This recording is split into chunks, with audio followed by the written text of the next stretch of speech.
దేవుని పరిశుద్ధ నామమునకు మహిమ కలుగునుగాక. ప్రభు యేసుక్రీస్తు నామములో మీ అందరికీ నా ప్రేమ వందనాలు. అలవాట్లేదా? అందరికి వందనాలండి. దేవుని మహాకృపను బట్టి ఈ మొయినాబాద్ ప్రాంతంలో ఐఎఫ్జే ప్రార్థనా మహోత్సవాలలో ఈ ప్రాంతపు దైవజనులందరితో కలిసి ఈ పగలు విశ్వాస బిడ్డలైన మీ అందరితో కలిసి ఈ రాత్రి ప్రార్థనలలో పాలు పొందడానికి దేవుని ఆత్మ సహాయంతో దేవుని వాక్యము ద్వారా మీకు పరిచర్య చేయడానికి ప్రభు నాకు అనుగ్రహించిన భాగ్యాన్ని బట్టి ప్రభువుని స్తుతిస్తున్నాను.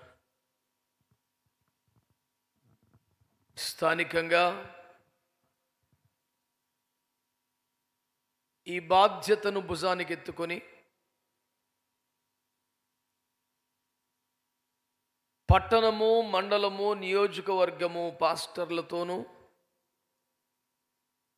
పాస్టర్స్ ఫెలోషిప్ నాయకులతోనూ కలిసి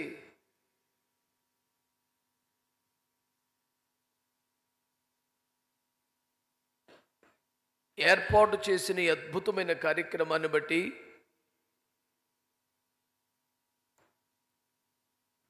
కరపత్రికలలో ముద్రించబడిన ఆ నలుగురు దైవజనులకు నేను ప్రత్యేకమైన వందనాలు తెలియజేస్తున్నాను. వారి మధ్యలో ఏకాత్మ ఉండడం, వారు సమైక్యంగా ప్రయాసపడటం,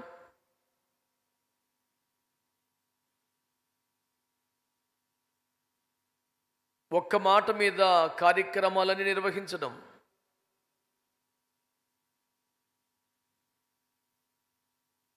దేవుని ఆత్మ చేత వారు నడిపించబడుతున్నారు అన్నది నిదర్శనం. దాన్ని బట్టి నేను ఎంతగానో సంతోషిస్తున్నాను. ఒక్క ఇంటిలోనే ఎవరికి వారు అన్నట్లు బ్రతుకుతున్నటువంటి ఈ కడవరి కాలములో వేరువేరు సంఘాలు, వేరువేరు దైవజనులు, వేరువేరు విశ్వాస అనుభవాలు కలిగిన సేవలు, దేశములో మహారక్షణ కొరకు దైవజనులు సంఘము ఒక్కటై ప్రార్థన చేయాలనే ఐఎఫ్జే దర్శనముతో ఏకీభవించి ఒక్క శరీరమందలి అవయవాలుగా మారి ఈలాగున సమైక్య ప్రార్థనా మహోత్సవాలు నిర్వహించటం ఎంతో అద్భుతం, ఆనందకరం. ఈ కడవరి కాలంలో ఒక ఆరోగ్యకరమైన వాతావరణానికి ఇది నిలువెత్తు నిదర్శనం. దానిని బట్టి దైవజనులను నేను హృదయపూర్వకంగా అభినందిస్తున్నాను. వారందరికీ కూడా ప్రభు పేరట ప్రత్యేకమైనటువంటి ఆశీర్వాదాలను 2 తెలుగు రాష్ట్రాలలో విస్తరించి ఉన్న వేవేల మంది ఐఎఫ్జే విజ్ఞాపనోద్యమ భాగస్వాములైన దైవజనులందరి ప్రార్థనలు మీకు తోడై మీరు ఆశిస్తున్న కడవరి ఉజ్జీవాన్ని మీ ప్రాంతంలోనూ, అందుకై ప్రయాసపడుతున్న కారణంగా మీ సంఘాల్లోనూ విస్తారమైనటువంటి కార్యములను జరిగిస్తాయని విశ్వసిస్తూ ఉన్నారు. సభలో ఉన్న దైవజనులందరికీ, వేదిక మీద ఉన్న దైవజనులకు, ఈ రాత్రి సభాధ్యక్షులై ఈ కార్యక్రమాలను చక్కగా నడిపిస్తున్న దైవజనులకి నేను వందనాలు తెలియజేస్తున్నాను. మీ అందరికీ మరొకసారి నా ప్రేమ వందనాలు. ప్రభు వాక్యాన్ని మనము ధ్యానం చేసుకుందామా?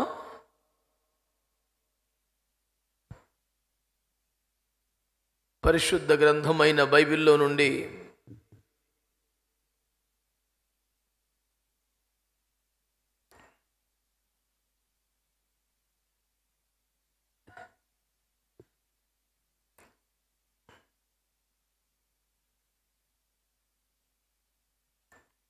అది చాలా తప్పు. మీ మొబైల్స్ అని సైలెంట్లో పెట్టడమో స్విచ్ ఆఫ్ చేయటమో చేయండి.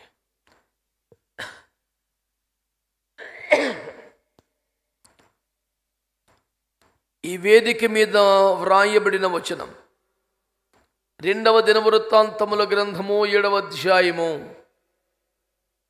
14వ వచనాన్ని చదువుగా మనం విందాం. నా పేరు పెట్టుబడిన నా జనులు తమ్ము తాము తగ్గించుకొని ప్రార్థన చేసి నన్ను వెతికి తమ చెడు మార్గములను విడిచిన ఎడల ఆకాశము నుండి నేను వారి ప్రార్థనను విని వారి పాపమును క్షమించి వారి దేశమును స్వస్థపరచుదును. దేవునికి మహిమ కలుగునట్లు ఒక మంచి స్తోత్రం చెప్పండి. 10 నిమిషాలు తక్కువ 9 అయింది. ఇప్పుడు నేను సుమారు 8 గంటలకల్లా నా చేతికి వస్తుందేమో అనుకున్నాను. మరి ఎందుకో కాస్త ఆలస్యమైనట్లుంది. వాతావరణం ప్రారంభంలో కాస్త 4 చినుకులు పడి కొంచెం గలిబిలికి కారణమైంది. ఏది ఏమైనా సమస్తము మేలుకరముగా సమకూర్చబడి ఈ స్థితిలోకి ప్రభు తీసుకొచ్చారు. జరుగుతున్న ప్రతి పరిచయను బట్టి నేను ప్రభువుని స్తుతిస్తున్నాను. ఈ రోజున దేవుని వాక్యము ద్వారా ప్రపంచానికి ప్రకటించవలసిన ప్రాముఖ్యమైన సత్యం ఏమనగా, క్రైస్తవులు దేవుని బిడ్డలందరూ నడుముగట్టుకొని తమను తాము తగ్గించుకొని దేవుని సన్నిధిలో మోకాళ్ళ మీద పడి ప్రార్థనలు గాని చేస్తే దేశమునకు స్వస్థత కలుగుతుందట. మీలో అవునని గాని ఆమెనని అని గాని చెప్పగలిగిన వారు ఎవరు లేరా? ప్రేక్షక పాత్ర వహించడానికి వచ్చారా ఏమిటి? చోద్యం చూడడానికి ఎవరు సమర్పించుకోకండి. ఏమిటది మళ్ళీ?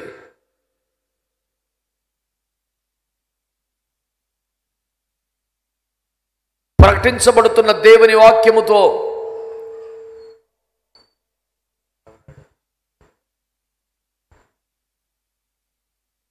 ఇప్పుడు దాకా బాగానే ఉందిగా, మళ్ళీ ఏమైంది? ఎవరయ్యా?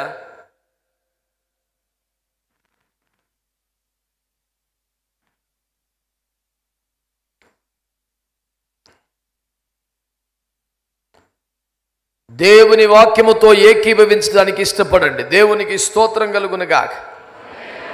ప్రభునందు ప్రియమైన దైవజనులారా,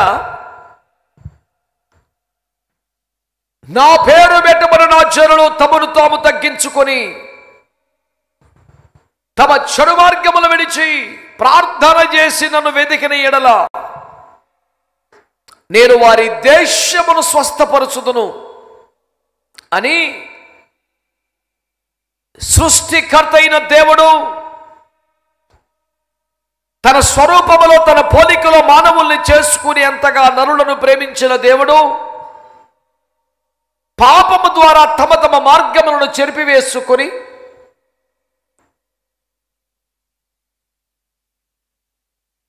నశించి నరకానికి వెళ్ళిపోతున్నట్లుగా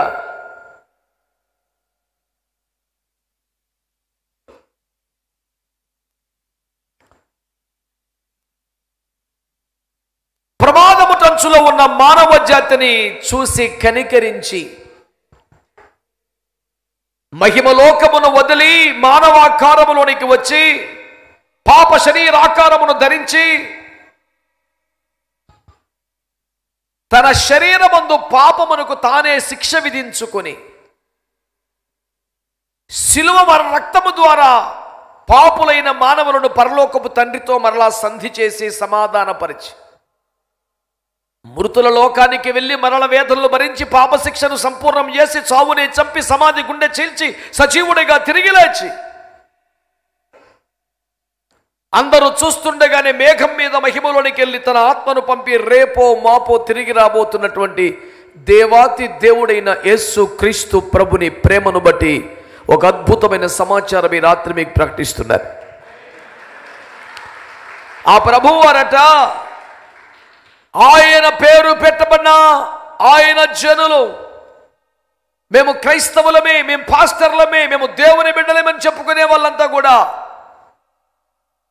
నిందించబడుతున్నా, దూషించబడుతున్నా, అవమానపరచబడుతున్నా, అవహేళన చేయబడుతున్నా, బాధింపబడుతున్నా,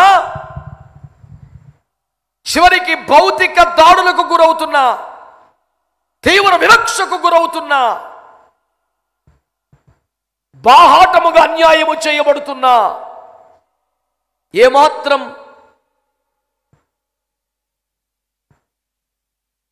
తిరుగుబాటు ధోరణి కనపరచక, ప్రతీకార మనస్సును కలిగి ఉండక, బాధింపబడుతున్నప్పటికీ ఇంకనూ తమ్మును తాము తగ్గించుకుని ప్రార్థనలు చేస్తూ ఉంటే దేశమునకే స్వస్థత కలుగుతుందట. దేవునికి స్తోత్రం కలుగునగాక. ఆమేన్ అనండి గట్టిగా. తనను పొడిచిన వారిని, చంపిన వారిని కూడా క్షమించమని తండ్రిని వేడుకొనిన యేసునాథుని రక్తములోంచి పుట్టినది క్రైస్తవ్యం. ప్రియులారా,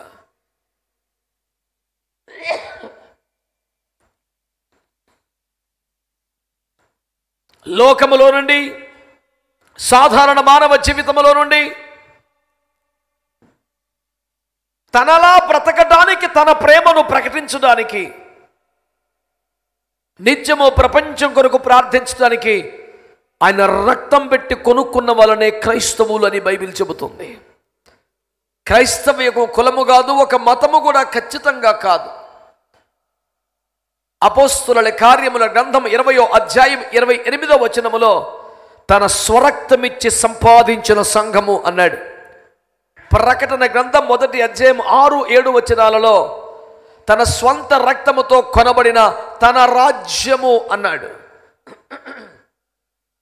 యోహాను సువార్త 18:38లో నా రాజ్యము ఈ లోక సంబంధమైనది కాదు అని చెప్పాడు. అంటే లోకములో నుండి ప్రత్యేకముగా బ్రతకడానికి పిలువబడ్డ వారే, తన రక్తముతో కొనబడిన వారే సంఘం, తన రాజ్యముగా బ్రతుకుతున్న వారే సంఘం. ఆ సంఘం ఈ లోకములో ఉంటారు, కానీ ఈ లోకానికి భిన్నంగా, ప్రత్యేకంగా, లోకంతో సంబంధం లేనట్టుగా, తామరాకు మీద నీటి బొట్టులాగా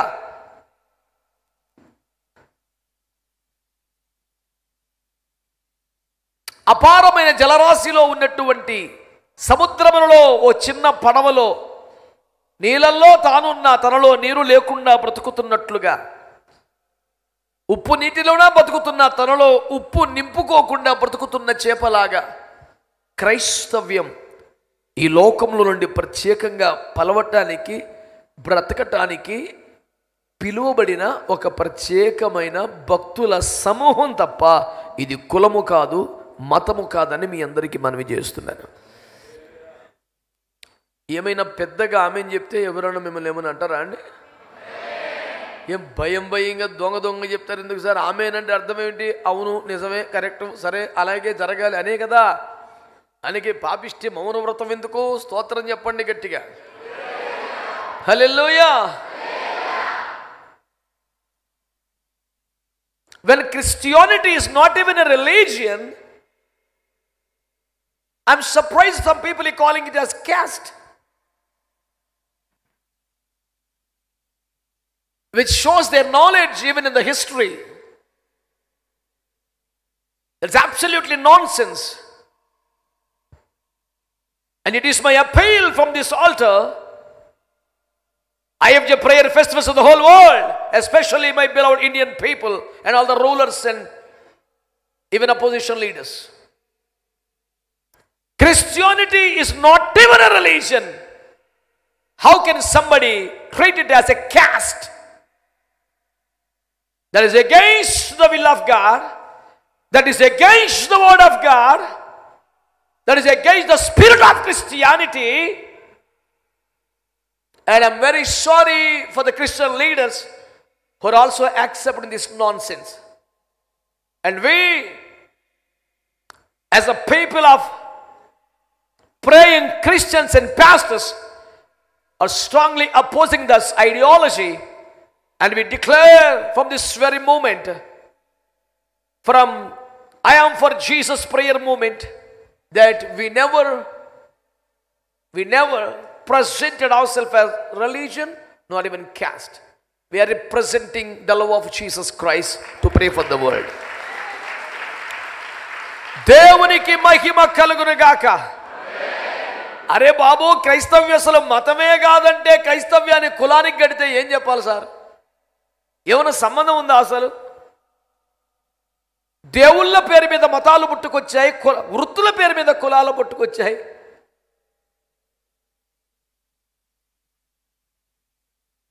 ఈ దేవుడు మతం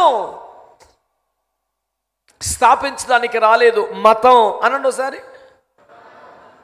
దానికో అభిమతమా? దరిద్రం మళ్ళీ మౌనం పాటించడానికి చెప్పొచ్చు కదా. మతం అనండి. మతం అంటే దేవుణ్ణి చేరుకోవడానికి మనిషి చేసే ప్రయత్నం. ఉంది చెడ్డ పదం, పాపిష్టి పదం, బూతు పదం ఏం కాదు. దేవుణ్ణి చేరుకోవడానికి మానవుడు చేసే ప్రయత్నం మతం. అది క్రైస్తవ మతం అయితే కూడా, అంటే ఇందులో కూడా మానవ ప్రయత్నము ఉంటే అది జీరో. ఒక మనుష్యుడు ఎప్పటికీ తన స్వనీతితో కానీ తన సాధనతో కానీ దేవుణ్ణి చేరుకోలేడు. ఇట్టి సకల మానవ ప్రయత్నాలు నిరుపయోగంగా మారిన వేళ కనికరంగల దేవుడు తానే దిగివచ్చి అన్నీ తన మీద చేసుకొని అన్నీ తానే చేసి పెట్టాడు. దాని పేరు క్రిస్టియానిటీ. క్రిస్టియానిటీ అని మీకు జ్ఞాపకం చేస్తున్నాను. భాషాపరంగా చూస్తే కూడా ఈ భూమి మీద ఎన్నో ఇజమ్స్ ఉన్నాయి. జుడాయిజం మొదలుకొని ఎన్నో ఇజమ్స్ ఉన్నాయి. కానీ ఒక క్రిస్టియానిటీని మాత్రమే క్రిస్టియానిజం అని అనరు, క్రిస్టియానిటీ అంటారు. Because it's unity with Christ అన్నాడు ఒక దైవజనుడు. ఇది క్రీస్తుతో ఐక్యం అవ్వడం తప్ప ఇది ఒక మతం కానే కాదండి. మానవ ప్రయత్నాలని విఫలమైపోయిన వల్ల దేవుడే జాలిపడి పాప శరీరాకారమును ధరించుకొని భూమి మీదకి వచ్చి పాపమునికి శిక్షతను భరించి శరీరములో ప్రతి అవయవాన్ని గాయపరుచుకొని రక్తమంతా కార్చి ప్రాణం పెట్టి చావులోకి వెళ్ళి మరణ వేదనలు భరించి చావునే చంపి సమాధి గుండె చీల్చి ముందే చెప్పినట్లుగా తిరిగి లేచి పుసుక్కున అంతర్ధానం అయిపోకుండా 40 రోజులు కెనపడి నిరూపించుకుని అందరూ చూస్తుండగా మేఘాల మీద వెళ్ళి మరలా వస్తాండ్రా బిడ్డ అని చెప్పాడు. హల్లెలూయా. అందరూ చెప్పండి గట్టిగా. ఆనాటి నుండి ఈనాటి వరకు క్రైస్తవ్యం బ్రతుకుంది. హక్కుల కోసమో, పదవుల కోసమో, స్థానాల కోసమో, దేనికోసం కాదో యేసు రాజుగా వచ్చుచున్నాడు. ఆ ఒక్క మాట మీద బతికేస్తుంది క్రైస్తవ్యం. మొన్న ఎలక్షన్లప్పుడు నన్ను అడిగారు కొందరు, సార్ ఈసారి ఎవరు వస్తారు సార్ అంటే యేసయ్య వస్తాడని చెప్పాను. ఎందుకంటే యేసయ్య వచ్చేలోపు ఈ ఎలక్షన్లు మామూలే, పార్టీలు మామూలే, దేశానికి ఒక నాయకులు ఉంటారు, రాష్ట్రానికి అనేకులు, ఇదంతా ప్రాసెస్ నడుస్తూనే ఉంటుంది బాబు. అసలు ముచ్చట ఏంది? యేసయ్య రేపో మాపో రాబోతున్నాడు. హల్లెలూయా చెప్పండి. హల్లెలూయా. స్తోత్రం చెప్పండి గట్టిగా. 1000 ఏండ్లు భూమి మీద యేసు మహిమ కలిగిన పరిపాలన చేయబోతున్నాడు. ఆమేన్. ఒక మహాభక్తుడు అన్నాడు, నా యేసు రాజ్యం అందమైన రాజ్యం, అందులో నేను నివసించేదనని. అసలు ఆ భావనే ఎంత మధురంగా ఉన్నది బిడ్డలారా. ఏమండి? ఇంకొక భక్తుడు అంటాడు, తూటాలు తుపాకీలు లేని రాజ్యము యేసు రాజ్యము, బాష్పవాయువులు బాంబుకాయలు లేని రాజ్యము క్రీస్తు రాజ్యమని. అలాంటి ఒక అందమైన మహిమ కలిగిన సువర్ణ అధ్యాయము కొరకు ప్రపంచం ఎదురు చూస్తూ ఉంటే క్రైస్తవ్యం ప్రార్థన చేస్తూ సిద్ధపడుతోంది. ప్రభువుకు ఒక స్తోత్రం చెప్పండి. హల్లెలూయా. మీరు ఎన్ని మాటలు చెప్పినా మీకు ఎంత నిరుచుల మీద ఇంట్రెస్ట్ ఉంటుంది. మీరు కొంచెం తేడా అన్నాడు కొండండి. నేనన్నాను, ఏమండి నేను పెద్దగా ఢిల్లీకి ఎప్పుడు పోలే, 1-2 సార్లు పోయాను. అక్కడ ఉన్న ఆ కాలుష్యానికి ఆ చలికి ఉక్కిరి బిక్కిరి అయిపోయి పగలంతా కాలుష్యం, రాత్రి అంతా చలి, మెంటలు పుట్టి తొందరగా పారిపోయాలనిపిస్తుంది. మనలాంటి వాళ్ళకి, దక్షిణాది వాళ్ళకి పెద్దగా అక్కడ వాతావరణం అలవాటు ఉండదు కదండి. కానీ ఢిల్లీ మీద కొంచెం గౌరవం ఉంటుంది. ఎందుకంటే మన రాజధాని అది, మన భారతదేశానికి కీలకమైన ప్రాంతం అది. దేశమును ఏలుబడి చేస్తున్న మహానుభావులు, నాయకులు, పెద్దవారంతా అక్కడ ఉంటారు. దేశ రాజధానిపై ఆ మాత్రం అభిమానం ఉంటుంది కదా. ఆ రాజధాని నా ఆయుష్కాలం ఎంత, నేను బతికేది ఎంత, అందులో నాకు తెలివి వచ్చి అర్థమయ్యేది ఎంత, అనుభవించేది ఎంత, కానీ ఆ గౌరవం ఉంటుంది కదా. నేను పరిపూర్ణ జ్ఞానము కలిగిన స్థితిలో 1000 ఏండ్లు పరిపాలించబోతున్న పార్టీలో ఉంటే, నేను రాజధానికి వెళ్ళి సంతకాలు పెట్టి రావలసిన మూమెంట్ ఏదన్నా ఉంటే, నేను ఏ పరిపాలనలో భాగమవుతానో ఆ పరిపాలనకు సంబంధించి 1000 ఏండ్లు రాజధానిగా ఉండే ఒక పట్టణం మీద కొద్దో గొప్ప ఉంటుంది, అంత బేభత్సం కాకపోయినా యేసు రక్తమే జయం. మీ అందరికీ వందనాలు. ఏముంటుంది? ఎవడైనా యెరూషలేము కోసం ప్రాణం పెడతాడా? మహా అయితే ప్రార్థన చేస్తాం అంతే. మోడీ గారు వచ్చి ఆంధ్ర రాష్ట్రానికి రాజధాని కడదాం, తలా ఒక ఇటుక ఇవ్వమంటే బంగారులాగా సంతోషంగా ముందుకు వచ్చాం. రాజధాని అంటే ఆ మాత్రం గౌరవం ఎవరికైనా ఉంటుంది, ఎందుకు ఉండదు? మా రాజధాని కోసం మేము తిప్పలు పడకపోతే, మా రాజధాని కోసం మేము కష్టపడితే ఎవడు కష్టపడతాడు? అలాంటిది నేను కష్టపడలక్కర్లేకుండా ఈ భూమి మీద ఒక మహిమ రాజ్యమును యేసు స్థాపించడానికి నేను ఫలాని చోట, అది భూమికి మధ్య ప్రాంతం కనుక, ఏమండి నట్ట నడమనుండి దేశము గనుక అక్కడుండి అందరికీ సమమైన పాలనిస్తానరా, నిన్ను కూడా అందులో చేర్చుకుంటానరా అంటే కాస్త ప్రార్థన చేయకపోతే ఇంకేం చేస్తాం? అంతకన్నా పొరపాటున ఒక ఇటుకరాయి కూడా ఇవ్వం. ఇస్తే అమరావతికి ఇస్తాం. దేవునికి స్తోత్రం చెప్పండి. హల్లెలూయా. అందరు చెప్పండి గట్టిగా. నాన్న ఒక్క చరణం వాళ్ళు సర్దుకునే లోపు ఒక చరణం పాడదాం. అందరికీ వచ్చినటువంటి యేసు రాజుగా వచ్చుచున్నాడు భూలోకమంతా, అంతేనా? యేసు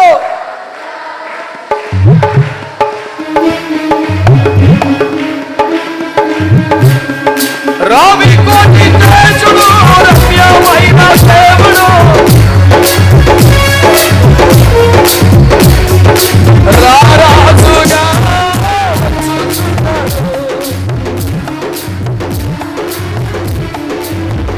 యేసు రాజుగా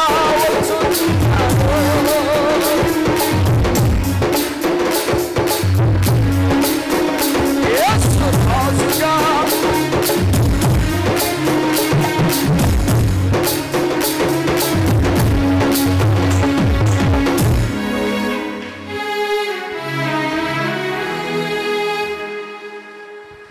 దేవునికి స్తోత్రం కలుగునుగాక. భక్తులారా, భారతదేశ క్రైస్తవం మీద చాలా ఆరోపణలు ఉన్నాయి.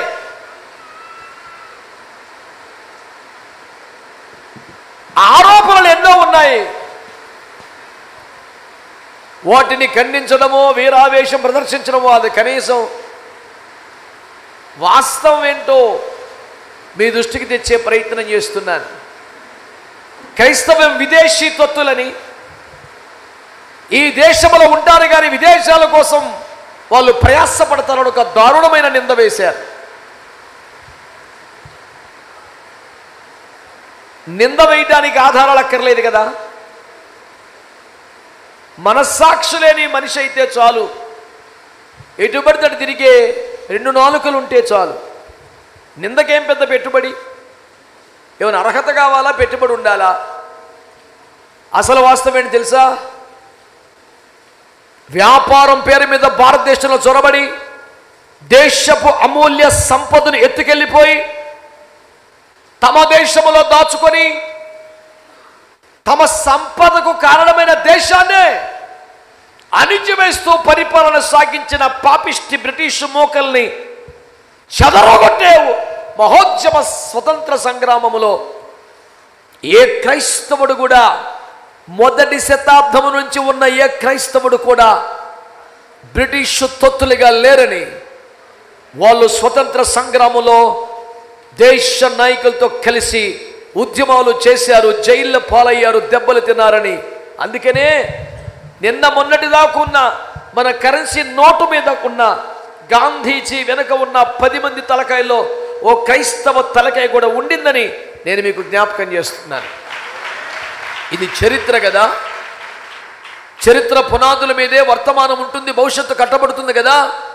One cannot simply deny the history.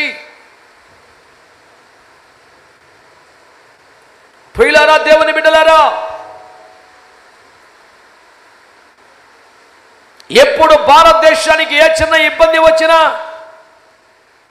భారతదేశం నా మాతృభూమి, అవసరమైతే నా దేశం కొరకు ప్రార్థనతో సరిపెట్టను, ప్రాణం పెడతాను అనే దశలో క్రైస్తవుడు ముందున్నాడు తప్ప దేశానికి విఘాతం కలిగించే ఏ శత్రుమూకలతో చేయి కలిపిన చరిత్ర క్రైస్తవ్యానికి లేదని నేను మీకు జ్ఞాపకం చేస్తున్నాను. చివరికి భారతదేశంలో అంతర్గతంగా కలహాలు వస్తే కూడా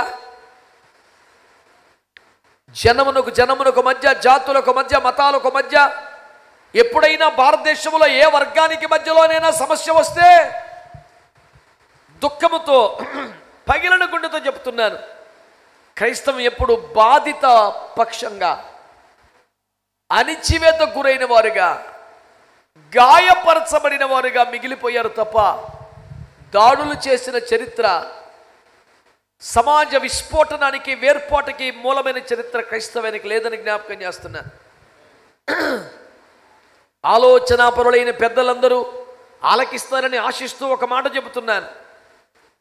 భారతదేశంలో విచ్ఛిన్నానికి కానీ, గొడవలకు కానీ, అల్లర్లకు కానీ, సామూహిక జనహరణానికి కానీ, మారణ హోమానికి కానీ ఎప్పుడూ క్రైస్తవ్యం కారణం అవ్వలేదు. కానీ వేరే వ్యక్తులకు, వర్గాలకు, మతాలకు మధ్యలో గొడవలు వస్తే, కొట్టుకు తెచ్చింది వాళ్ళైతే, గొడవలకు కారణం ఇంకెవరో అయితే, చివరకు సమిధలుగా మిగిలింది క్రైస్తవులనే సత్యాన్ని కూడా మీ దృష్టికి తీసుకొస్తున్నాను. ఎవడో కల్పించిన కథ కాదు కదా. ఇన్నేండ్ల భారత క్రైస్తవ సంఘ చరిత్రలో ఏ యుద్ధానికి, ఏ గొడవకి, ఏ అల్లర్లకి, ఏ కల్లోలానికి క్రైస్తవ్యం కారణమో మీరు చెబుతారా? అప్పటికి ఇప్పటికీ క్రైస్తవ్యం బాధింపబడుతూనే ఉంది, దూషింపబడుతూనే ఉంది, అవమానపరచబడుతూనే ఉంది, హేళన చేయబడుతూనే ఉంది, చంపబడుతూనే ఉంది, నెత్తురోడుతూనే ఉంది. అయినా దేవుని ఆజ్ఞ, మీరు తగ్గించుకొని ప్రార్థన చేయండి, మీరేం ఉద్రేకపడకండి అని చెప్పిన దేవుని మాటకు లోబడి, ఆ క్రీస్తు రక్తము శాంతి అని కోరుతుండగా, ఆ ప్రభుని పేరట మోకాళ్ళ మీద పడి ప్రార్థనలు తప్ప ఇంకేమీ చెయ్యని క్రైస్తవ్యాన్ని నేను మీకు జ్ఞాపకం చేస్తున్నాను. ఇదంతా అబద్ధమా? మసిబూసి మారేడికే చేస్తున్న సత్యమా? కాదు కదా. ఇదంతా కాదనలేని సత్యము కదా. అంత మాత్రమేనా?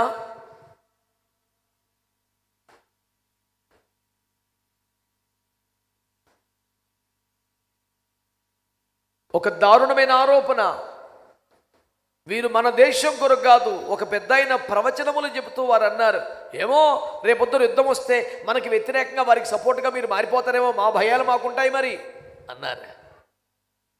అయ్యా, మీరు నిజంగా ఇంత భయపడుతున్నారని మాకు తెలియదు. దయచేసి 2 చేతులు జోడించి మనవి చేస్తున్నాం, భయపడకండి, ధైర్యంగా ఉండండి. క్రైస్తవ సంఘ చరిత్రలో ప్రజలను, ప్రభుత్వాలను భయపెట్టిన చరిత్ర క్రైస్తవానికి లేదని.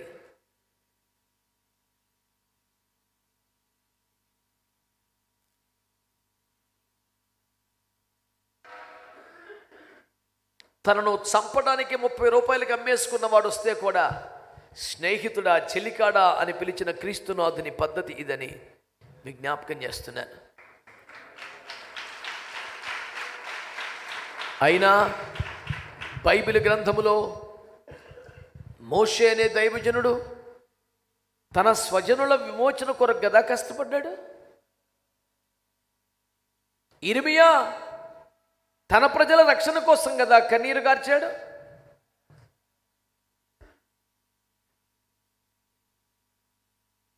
వేరొక దేశములో ఉన్న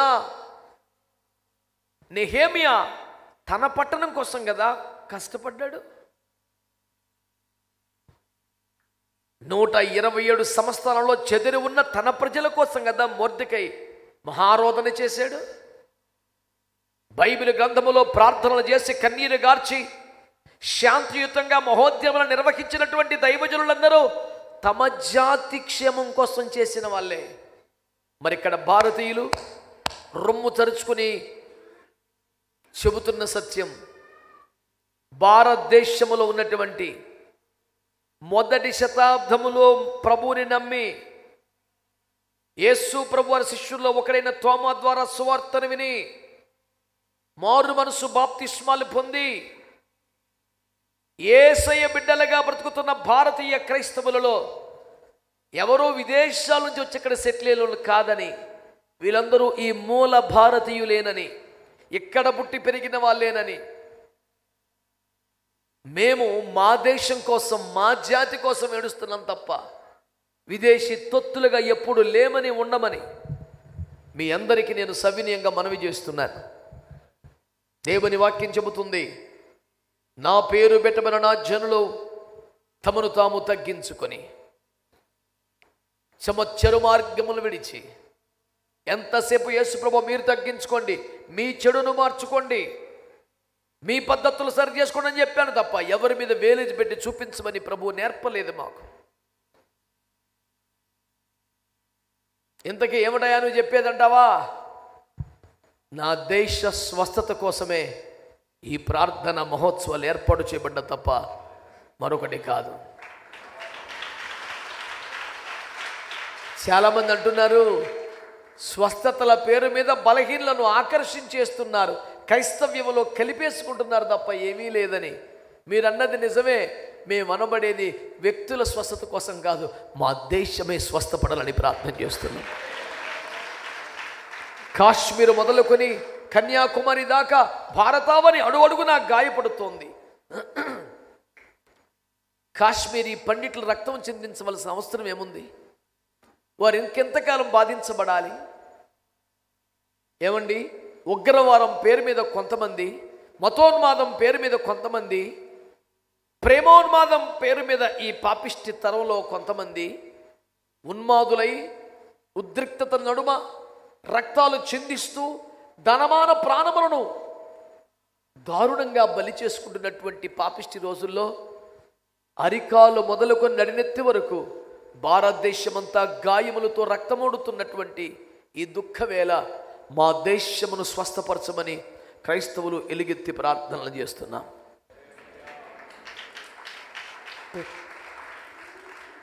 భారతవని గాయపడిన మాట నిజం కదా? భారతవని దెబ్బలు తింటున్న మాట నిజం కదా? సీమాంతర ఖండాంతర ఉగ్రవాదం వల్ల, అంతర్గత ఉగ్రవాదం వల్ల, నీచ నికృష్ట పాపిష్టి వ్యసనాలంటే వ్యభిచారం, మద్యపానం, పొగాకు సంబంధితమైన వ్యసనాల వలన, పేకాట వలన బ్రతుకులు, జీవితాలు, సమాజం పాడవుతున్న మాట నిజం కాదా? ఒక త్రాగుబోతైన తండ్రి వలన ఇంట్లో ఆడబిడ్డలు, చంటిబిడ్డలు బిక్కుబిక్కును బతుకుతున్న జీవన చిత్రం అబద్ధమా? గంజాయికి అలవాటు పడిన సొంత అన్నయ్యను చూస్తే భయముతో వణికిపోతున్న చెల్లెళ్ళున్న ఈ సమాజం అబద్ధమా? ఈ సమాజానికి స్వస్థత వద్దా? వ్యవస్థ బాగుపడొద్దా?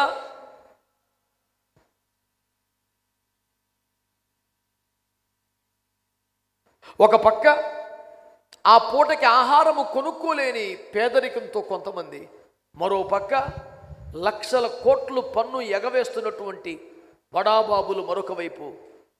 దేశమంతా అతలాకుతలం అవటం లేదా?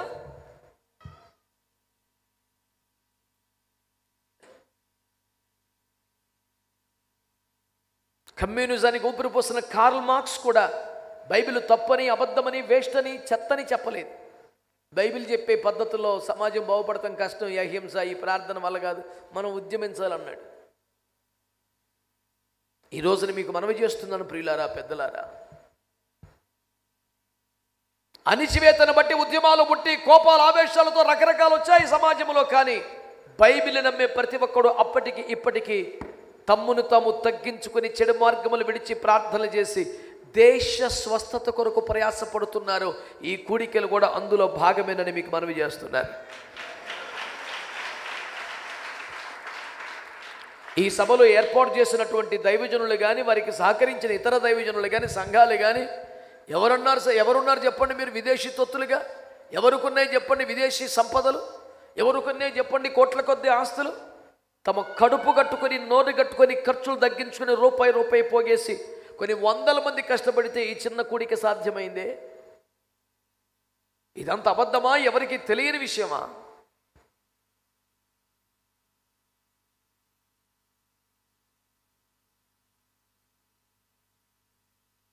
మంతనాలు జరిపే వాళ్ళు జరుపుతున్నారు, లాబియింగ్ చేసేవాళ్ళు చేస్తున్నారు, పోరాటాలు చేసేవాళ్ళు చేస్తున్నారు, కోర్టులకు ఎక్కే వాళ్ళు ఎక్కుతున్నారు, అంతర్జాతీయ సమాజాన్ని జాగృతం చేసే వాళ్ళు చేస్తున్నారు.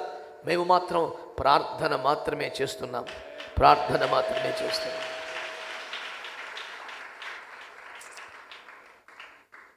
ఈ ప్రార్థనలో ఎవరు నాశనాన్ని కోరుకోలేదే.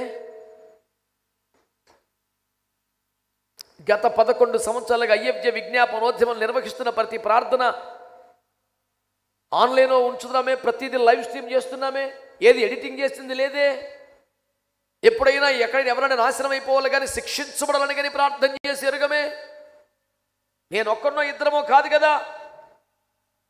గత 11 సంవత్సరాలకి 2 తెలుగు రాష్ట్రాల్లో ఆయా పట్టణాలు అక్కడొక 100, అక్కడొక 50, అక్కడొక 200, 300, నెలకు కనీసం 4000 మంది కంటే ఎక్కువ మంది దైవజనులు ఒకే ఒక్క మాట ప్రార్థన చేస్తున్నారు. అందరినీ క్షమించండి, అందరినీ రక్షించండి, అందరినీ ఆశీర్వదించండి, ప్రపంచంలో భారతదేశం సూపర్ పవర్గా ఉండాలని ప్రార్థన చేస్తున్నాం. ఏమని పాడుతున్నాం, ఏమని ప్రార్థన చేస్తున్నాం? నా దేశమంతటిని ఆశీర్వదించుమయ్యా, పేదరికం తొలగాలి, అరాచకమాగాలి. మా హృదయానికి, విశ్వాసానికి, భక్తికి, ప్రార్థనకు, పరలోక రాజ్యానికి యజమానుడు యేసు గనుక, యజమానుడా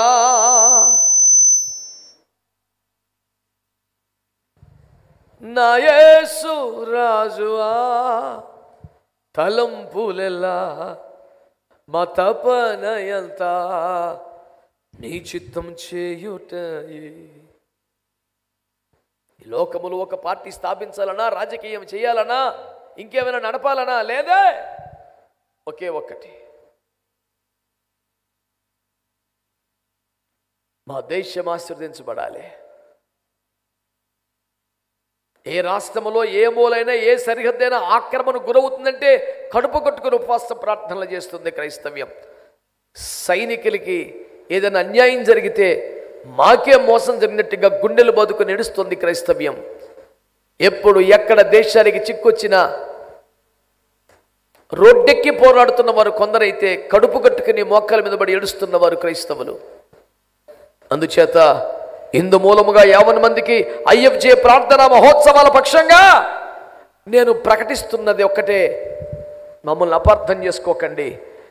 దేశ స్వస్థత కొరకు మోకాళ్ళ మీద ఉపవాసాలతో కన్నీళ్లతో ప్రసవ వేదన పడుతున్నదే క్రైస్తవ సమూహమని, సంఘమని, సేవకులని మీకు మనవి చేస్తున్నాను. నాతో ఏకీభవించవలుంటే ఆమేనండి. హల్లెలూయా. మీలో ఎవరైనా ఇంకా సంఘానికి వస్తూ, మందిరాలకు వస్తూ, సభలకు వస్తూ ఇలాంటి ప్రార్థనలు చేయని వారు ఉంటే యేసు ప్రభు చెప్పారు, మీరు నెమ్మదిగాను సుఖముగాను బ్రతుక నిమిత్త మనుషులందరి కొరకు, అనగా ముఖ్యంగా రాజుల కొరకు, అధికారుల కొరకు మీరు ప్రార్థనలు చేయాలని ప్రభువారు ఆజ్ఞాపించారు.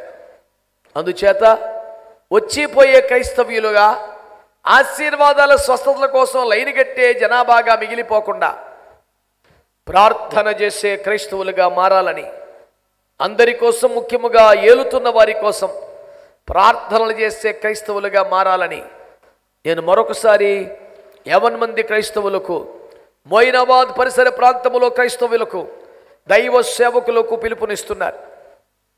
ఇప్పటికే కొన్ని నెలలుగా నెలకొక్కసారి మొయినాబాదులో ఐఎఫ్జే విజ్ఞాపన ప్రార్థనలు జరుగుతున్నాయి.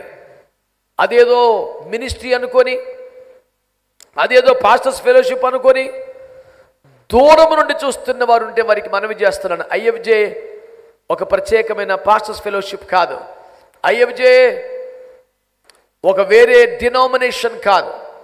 అన్ని డినామినేషన్లతో, అందరి పాస్టర్స్ ఫెలోషిప్ దైవజనులతో కలిసి దేశములో మహారక్షణ కొరకు ప్రార్థన చేస్తున్న ఒక విజ్ఞాపనోద్యమం మాత్రమేనని దైవజనులందరూ కానుకలు ఇవ్వని, కానుకలు తీసుకొని, ₹1 ఆర్థిక లావాదేవీలు లేని, ఉండని, మోకాళ్ళ ప్రార్థన మాత్రమే ఉండే ఈ విజ్ఞాపనోద్యమానికి ప్రతి నెల తరలి రావాలని నేను ప్రేమతో ఆహ్వానిస్తున్నాను.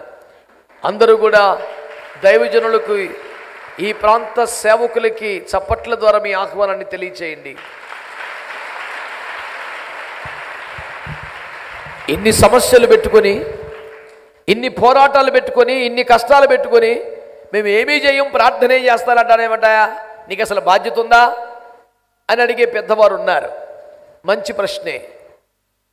నేను అంటున్నాను, ఇందాక కొన్ని మాటలు చెప్పాను, మీరు గుర్తుందో లేదో. న్యాయస్థానములో న్యాయ పోరాటము చేయిస్తున్న వారు ఉన్నారు, స్థానికంగా ప్రతిఘటన చేస్తున్న వాళ్ళు ఉన్నారు, ఎందరో ఎన్నో రీతులుగా పోరాడుతున్నారు. కొందరు సమాజంలో రోగాలపై పోరాడుతున్నారు, కొందరు సమాజంలో అవిద్యపై పోరాడుతున్నారు, కొందరు సమాజంలో పేదరికంపై పోరాడుతున్నారు, కొంతమంది న్యాయస్థానంలో పోరాడుతున్నారు. ఐఎఫ్జే ప్రార్థనలో పోరాడుతున్నదని మనవి చేస్తున్నాను. మిగతా కార్యక్రమాలు చాలా ఉన్నతంగా ఆదర్శంగా చేస్తున్న పెద్దలు ఎందరో ఉన్నారు. వారందరి కోసం కూడా ఐఎఫ్జే ప్రార్థనలు చేయుచున్నది. ఐఎఫ్జే ప్రార్థనలకు మాత్రమే పరిమితమైన ఓ బాధ్యత కలిగిన ఉపవాస కన్నీటి ప్రార్థనల సమూహమని మీకు మనవి చేస్తున్నాను. చేతులెత్తి ఒక్క స్తోత్రం చెప్పండి. అస్తమాను ప్రార్థన ప్రార్థన ప్రార్థన అంటావు, ప్రార్థన చేస్తే చాలా. మళ్ళీ చెప్తున్నాను, మిగతావి చేసేవాళ్ళు చేస్తున్నారు కదా, వారి కోసమైనా ప్రార్థనలు చేసేవాళ్ళు కావాలిగా. దేశ సేవలో యుద్ధము చేస్తున్న వీర సైనికులతో పాటు సమయానికి వారికి అన్నం వండి పంపుతున్నది కూడా దేశ సేవే కదా. వారికి ఏదైనా తిప్పలు వస్తే సకలమైన వైద్య విధానాలతో సిద్ధంగా ఉన్న వైద్యులు కూడా దేశ సేవలో ఉన్నట్టే కదా. మిలిటరీ హాస్పిటల్లో కానీ, మిలిటరీ క్యాంటీన్లో కానీ, మిలిటరీ హోటల్లో కానీ పనిచేస్తున్న వాళ్ళందరూ. బైబిల్లో ఒక నీతి ఉన్నది, దాన్ని యుద్ధ నీతి అంటారు. ఏమిటంటే, యుద్ధములో పోరాడుచున్న వారికి ఏమిటో సామాగ్రి వద్ద కావలి ఉన్నవాడికి కూడా అదే జీతమని బైబిల్ చెబుతుంది. ఎస్తేరు రాజులతో మాట్లాడాలి. ఆమె కొరకు 127 సంవత్సరాలు అందరూ ఉపవాసాలని ప్రార్థన చేస్తున్నారు. రాజులను కలుసుకునేవారు పెద్దలతో మాట్లాడారు, ఒకరో ఇద్దరు ఉంటారు, కానీ ప్రార్థన చేసేవారు అందరూ ఉండాలని. 127 సంవత్సరంలో ఎక్కడికక్కడే ప్రార్థనలు జరగాలని ప్రభు కృపలో మనం ఫిబ్రవరి 14 కూడా దేశమంతటా ఎక్కడికక్కడే మేము ప్రార్థనలు నిర్వహించామని మీకు మనవి చేస్తూ ఉన్నాను. ప్రార్థన ప్రార్థన ప్రార్థన తప్ప ఇంకేమీ చేయవా? మళ్ళీ చెప్తున్నాను, ఇంకా చేసేవాళ్ళు చాలామంది ఉన్నారు. కనీసం వారి కోసం కూడా ప్రార్థన చేద్దామని సమర్పించుకున్న ఒక ప్రార్థన గుంపే ఐఎఫ్జే అని మీకు మనవి చేస్తున్నాను. పిల్లరా, ప్రార్థన చేస్తే చాలంటావా? ప్రార్థన అంత పవర్ఫుల్ అంటావా? ఏదో ఉపశమనంగా ఉంటుంది. ఒక మేధావి అన్నాడు, ఆధ్యాత్మికత అనేది ఒక మానసిక పరమైన మొత్తుమందు లాంటిది. ఏదో ఒక దేవుడి మీద విశ్వాసం ఉంటే కొంచెం ప్రాణం నెమ్మదిగా ఉంటుంది, లేకపోతే ఆరాటంగా ఉంటుంది. అలా ప్రాణానికి తృప్తి కోసం ఏడ్చుకోవడమే తప్ప ఏమీ లేదన్నాడు. నేను మనవి చేస్తున్నాను, ప్రార్థన చాలా శక్తి కలిగింది. నేను ఒక మనిషిగా వేరొక మనిషికి ప్రార్థన చేసుకుంటే ఏమో అతను ఎలా చేస్తాడో ఏం చేస్తాడో తెలియదు, కానీ మనుషులను సృష్టించిన దేవుడికి ప్రార్థన చేస్తే మాత్రం తప్పకుండా దేవుడు కార్యాలు చేస్తాడు. నేను ఆకాశమును ఆలకించి వారి దేశమును స్వస్థపరుచుదును. ఐ విల్ హీల్ దై ల్యాండ్.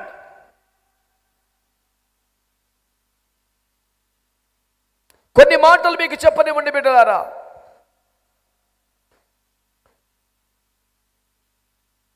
హిజ్కియా అనే ఒక వ్యక్తి మరణకరమైన రోగముతో ఉండగా దైవజనుడు అతని వద్దకు వచ్చి ప్రవచించాడు.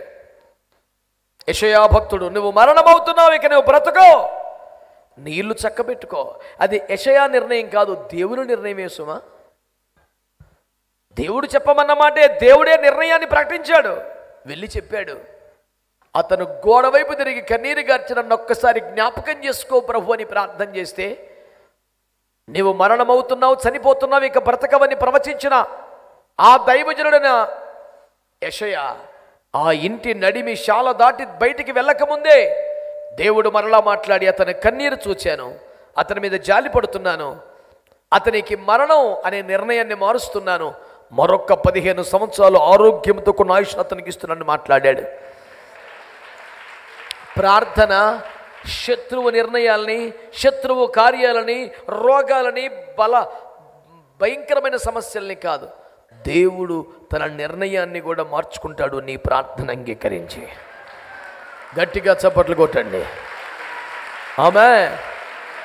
శత్రువు కార్యాలు మాత్రమే కాదు, నీ కన్నీటి ప్రార్థన ఆలకించి దేవుడు జాలిపడితే తన నిర్ణయాన్ని కూడా, సరేలే వాడు ఏడుస్తున్నాడుగా, ప్రార్థన చేస్తున్నాడుగా అంటూ తన నిర్ణయాన్ని కూడా మార్చుకునే అంత శక్తి ప్రార్థనలో ఉన్నదని, అందుకనే ఆయన శరీరధారిగా భూమికి వచ్చినప్పుడు మహాదేవుడైనా ఏమో రాశాడు బైబిల్లో, ఆయన శరీరమును బట్టి యూదులలో జన్మించను గాని ఆయన సర్వాధికారి అయిన దేవుడై ఉండి నిరంతరము స్తోత్రార్హుడై ఉన్నాడని రోమా 9:5 రాశాడు.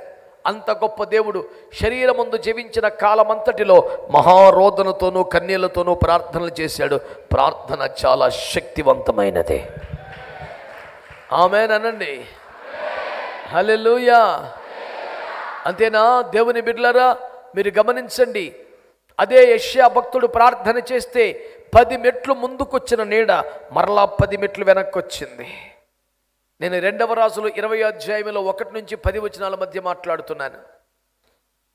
10 మెట్లు ముందుకు రావడం అంటే చేతి గడియారం లేని కాలం కదా.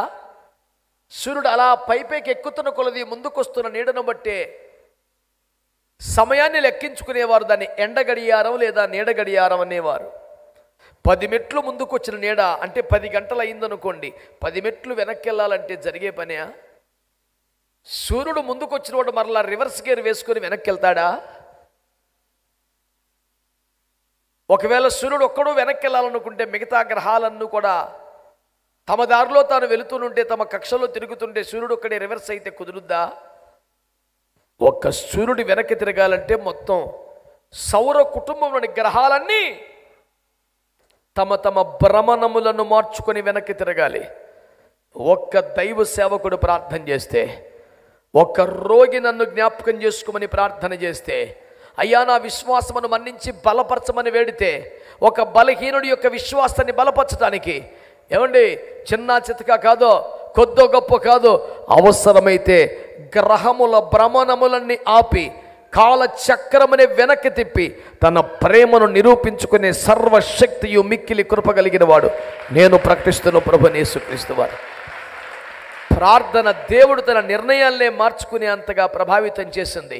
ప్రార్థన ప్రకృతి చక్రాన్ని, కాల చక్రాన్ని వెనక్కి తిప్పింది. ప్రార్థన మరణాన్ని ఆపింది. బిడ్డలారా, ఈ మాటలు వినంటున్నారా? గమనిస్తున్నారా? ఆలకించండి దేవుని బిడ్డలారా. ఈ ప్రార్థన ఎంత శక్తివంతమైనదంటే, భక్తుడంట నేను భూమి అగాధ స్థలముల్లోండి మొర్రపెట్టుచున్నాను, యెహోవా నాకు ఉత్తరం ఇచ్చుచున్నాడా. అంటే భయంకరమైన శ్రమలలో ఊబిలో కూరుకోబడి స్థితిలో చిన్న ప్రార్థన చేస్తే ఆకాశం మీదున్న దేవుడు ప్రార్థన అంగీకరించి ఆలకించి అద్భుతమును చేసినట్లుగా బైబిల్ గ్రంథములో కార్యములు తెలియచేయుచున్నాయి. మోషే ప్రార్థన చేస్తే ఏమండి దేవుడు సముద్రాన్ని చీల్చివేశాడు. యెహోషువ ప్రార్థన చేస్తే సూర్యచంద్రుల్ని ఆపివేశాడు. బిడ్డలారా, గిద్యోను ప్రార్థన చేస్తే అతను కోరుకున్న ఆ చిన్న ప్రాంతములో మంచు పడకుండా మొత్తమంతా మంచు పడేలా, ఆ ఒక్కచోటే పడి మిగతా చోట పొడిగా ఉండేలా దేవుడు చేశాడు. బిడ్డలారా, ఆలకిస్తున్నారా? ఆలోచిస్తున్నారా? దేవుని వాక్యము ఏ రీతిగా నీతో మాట్లాడుతుంది? ప్రార్థన అద్భుతాలను చేస్తుంది. ప్రార్థన చాలా శక్తివంతమైనదని నేను మనవి చేస్తున్నాను. ఏమండి, బాలుడైన దావీదు కన్న తండ్రి చేతనే తృణీకరించబడుతూ, అన్నయ్యల చేత కొట్టబడుతూ, రాజుల చేత తక్కువ చేయబడుతూ, వీడు కూడా నా కుమారుడే అని ఒప్పుకోవటానికి కూడా నాన్నకే మనసు లేని కఠినమైన దుర్మార్గ స్థితిలో పెంచబడిన చితికిపోయిన బాల్యం దావీదుదైతే, ఒంటరిగా అడవిలో గొర్రెలను మేపాల్సిన ధన్యములో ఎలుకబంట్లు సింహాలు ఎదురు వస్తుంటే బిక్క చచ్చిపోతూ బ్రతకాల్సిన ఛిద్రమైపోయిన బాల్యములో దావీదుంటే, ఆ దావీదు కోసం వాళ్ళ తల్లి చేసిన ప్రార్థన దేశానికి అతని రాజుగా మార్చిందని మీకు జ్ఞాపకం చేస్తున్నాను. అందుకనే దావీదు అంటాడు, అయ్యా నీ సేవకురాలి కుమారుడని నేను అంటూ జ్ఞాపకం చేస్తాడు. నేనంతటా నా భక్తితో నా ప్రార్థనతో పరిడవిలడమే కాదు, నీ సేవకురాలు ప్రార్థన జ్ఞాపకం చేసుకో అంటే దేవుడు వెంటనే సంతోషపడిపోయి, నేను సరదాగా మా సంఘంలో చెప్తుంటాను, రేయ్ నా బిడ్డ పేరు చెప్పి బతికిపోయినావు పోరా అన్నట్టుంది అక్కడ వ్యవహారం. ఎన్ని కార్డులు వాడినా పని అవ్వలేదు. నీ దాసురాలు కొడుకునంటే సరిపో, నా బిడ్డ పేరు చెప్పిన పో అన్నట్లుగా. అంటే దేవుని సముఖములో ఆ తల్లి ప్రార్థనకి ఎంత జ్ఞాపకార్థం ఉన్నది, ఎంత విలువ ఉన్నది మీరు అర్థం చేసుకోండి. అందుకనే భక్తుడు పాట రాస్తూ ఏమన్నాడు తెలుసా? నా కన్నీరు నీ బుడ్డిలో కనబడుచున్నవి, అవి నీ పుస్తకములో వ్రాయబడి ఉన్నాయి అని చెప్తాడు. నీ కన్నీరు నీ చెంపల మీదకి వచ్చేసరికి ఆరిపోవచ్చునేమో, ఇంకిపోవచ్చునేమో, కానీ ఆ కన్నీరు దేవుని బుడ్డిలో క్షేమంగా దాచబడిందని, ప్రార్థనకు చావు లేదని, కన్నీరు మరువబడదని దేవుని వాక్యం తెలియచేస్తుంది. అందరూ దేవునికి ఒక స్తోత్రం చెప్తారా? అందరూ స్తోత్రం చెప్తారా? ఒక ఉదాహరణ మీకు చెప్తాను బిడ్డలారా. నా మాటలు వింటున్న వారందరూ ఒక మంచి స్తోత్రం చెప్పండి.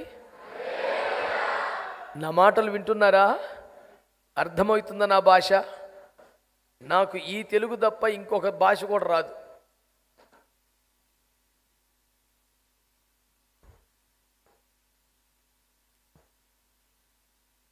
ఒక చోట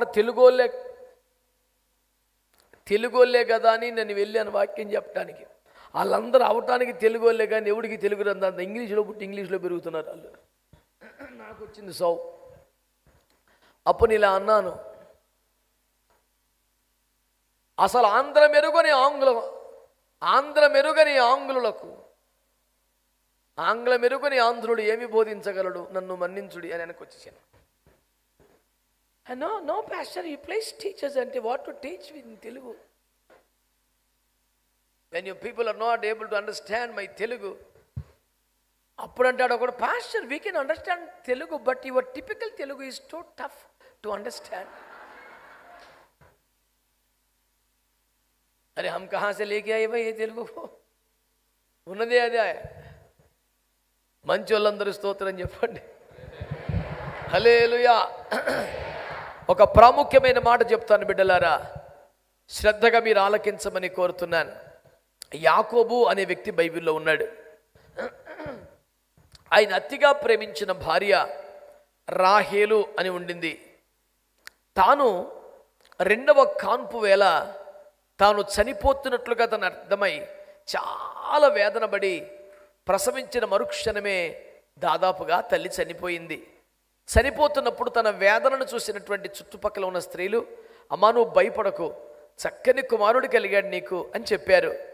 అయితే కూడా ఆమె ఏమనిందంటే, తను చనిపోతున్నట్టుమై, అవునా బాబు పుట్టాడా, వాడికి బెనోని అని పేరు పెట్టండి అని చచ్చిపోయింది. బెనోని అనే మాటకు అర్థం దుఃఖపుత్రుడు. నేను ఆదికాండం 35:18 మాట్లాడుతున్నాను. వెంటనే కెవుమనే కేక వినబడి పరిగెత్తుకుని వచ్చాడు. పాప భక్తుడు ఎవడికో ఫోన్ ఉంది, ఆ ఫోన్ తెగ మోగుతుంది. నాకున్నంత అద్భుతమైన ఫోన్ ఎవడికి లేదని మరి మురిసిపోతున్నాడో, దాన్ని కంట్రోల్ చేయటం చేతగాక ఎడుతున్నాడో నాకు అర్థం అవ్వట్లేదు. పనికి మాలి సౌండ్లు మానేయి, ఎవడు పడితే అడిగే ఫోన్ ఉంది, కట్ చేయి. నీకు చేత కదా నాకు దగ్గరికి పట్టరా. మరెన్నటికి ఉండకుండా మరణమును మింగివేసిన యేసు నామములో